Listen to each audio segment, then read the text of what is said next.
अस्सलाम वालेकुम। आज हम अपने प्रोजेक्ट के दूसरे शुमारे को लेकर आपके पास आए हैं।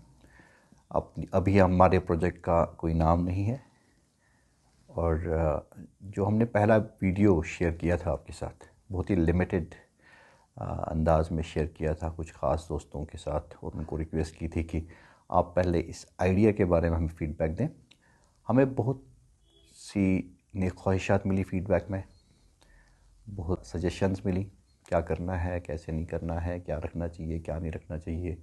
कैमरा और फ्रेमिंग के बारे में सजेशंस मिली, एडिटिंग के बारे में सजेशंस मिली, कंटेंट के बारे में सजेशंस मिली, ऑडियंस और सेटिंग के बारे में सजेशंस मिली।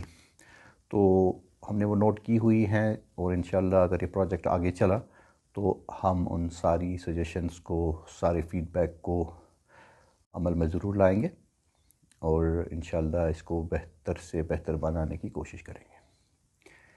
इन्हीं सजेशन में मेरे एक दोस्त की एक सजेशन आई थी कि जो आपके पीछे खिड़की है इसको प्रॉपरली फ्रेम में लाएं। जो ऑर्नेट विंडो आपके पीछे दीवार पे है, ये आधी आ रही है तो ये अच्छा नहीं लग रहा है। तो चूँकि मैंने पहले ही बोला था कि हमारा वो स्पॉन्टेनियस एक इनिशिएटिव था उस टाइम और अभी भी है, तो इसीलिए वो पूरी तरह हम कैमरा की फ्रेमिंग नहीं कर पाए। तो लेकिन जब खिड़की का जिक्र आया तो मैंने सोचा कि मैं आज आपको इस खिड़की के बारे में ही कुछ बता दूं। तो ये आप जो खिड़की इस दीवार पे लगी देख रहे हैं, इस पे पेपर मैशी की हुई है। ये बेसिकली ये जो खिड़की है ये उन खिड़कियों में से एक खिड़की है जो हमारे घरों में पिछले ज़मानों में लगती थी। मिट्टी के घर होते थे, लोकल कंस्ट्रक्शन मटेरियल होता था, एनवायरनमेंट फ्रेंडली होता था, यहाँ की जोग्राफिकल और वेदर कंडीशंस को देख के घर बनाए जाते थे। तो ये खिड़कियाँ तकरीबन जो हमारे घर होते थे ऐसी होती थी। इन खिड़कियों में आधे से ज़्यादा हिस्सा लकड़ी का, पूरा ये लकड़ी का फट्टा डाला जाता था ताकि सर्दियों में हमारे घर गर्म रहें।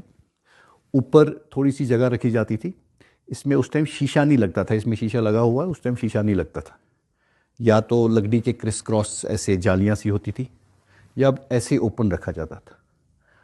तो सर्दियाँ आने पे हमारे घरों में एक रिचुअल हुआ करता था कि इस पे कागज़ चिपकाया जाता था। आटे की लई बना के इस पे कागज़ चिपकाते थे, लेकिन कागज़ को ट्रांसपेरेंट या ट्रांसल्यूसेंट बनाने के लिए उसे तेल से पहले, खाने के तेल से पहले, एडिबल ऑयल से पहले भिगो दिया जाता था ताकि उसमें वो ट्रांसल्यूसेंसी आ जाए, और उसके बाद इसमें लगाया दिया जाता था। विंटर्स में ये गिलास पेंस का काम करता था। उस टाइम शायद गिलास यहाँ पे उतना ज़्यादा मिकदार में मुहैया नहीं था या फिर लोग अफोर्ड नहीं कर पाते थे, तो कागज़ को उसको एक लोकल इनोवेशन के तरीके पे कागज़ को इसमें इस्तेमाल करते थे।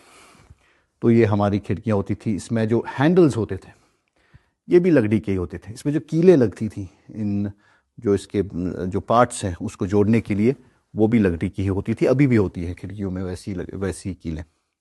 तो मैंने ये घर से लाई है जो गिराया जा रहा था, और इस पे फिर पेपर मैशी की है, और उसके बाद इस घर में अपने दीवार पे सजा के रखा है। ऐसा होता है कि जो कौमें अपने तहजीबी विरसे का ख्याल नहीं कर पाती हैं, फिर उनका तज़किरा तारीख़ की फुट नोट्स में ही समा जाता है और उनकी रोज़मर्रा की चीज़ें म्यूज़ियम्स के शेल्फ़ों की जीनत बन जाती हैं। बाहर क्या, मैं एक खिड़की खोलता हूँ आपके लिए।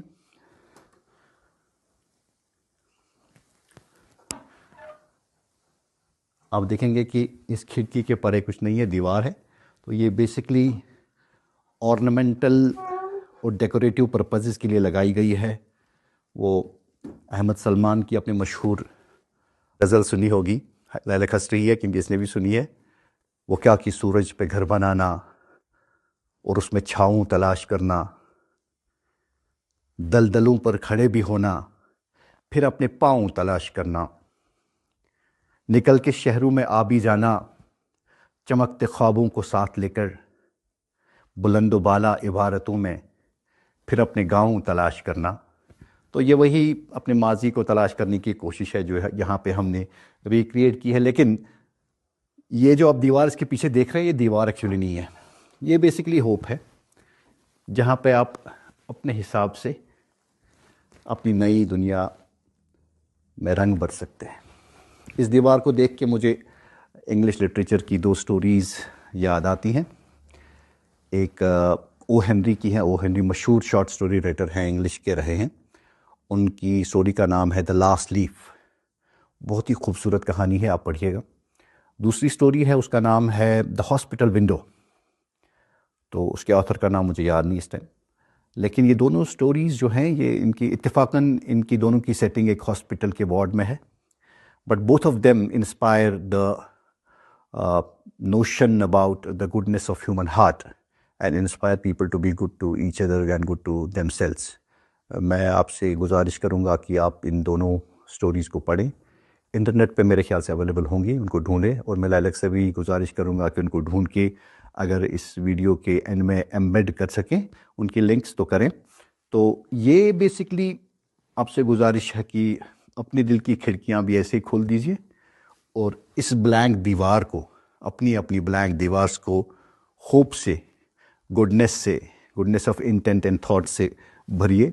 कौसे कज़ा अपने तामीर कर दीजिए, खूबसूरत रंग बिखेरिए अपनी ज़िंदगियों में, दूसरों की ज़िंदगियों में। हर एक की अपनी अपनी वॉल है, हर एक अपने अपने हिसाब से अपनी वॉल को सजाता है, देखता है और दूसरों तक पहुंचाता है। जैसे कि अल्लामा इकबाल का मशहूर शेर है कि हो जिसके दिल में सदाकत के लिए मरने की तड़प, हो जिसके दिल में सदाकत के लिए मरने की तड़प, पहले अपने तन खाकी में जान पैदा करे। जब हमारे तन खाकी में जान पैदा हो जाएगी, तब फिर हम ऐसी दीवारों पे नक्श बखेर सकते हैं।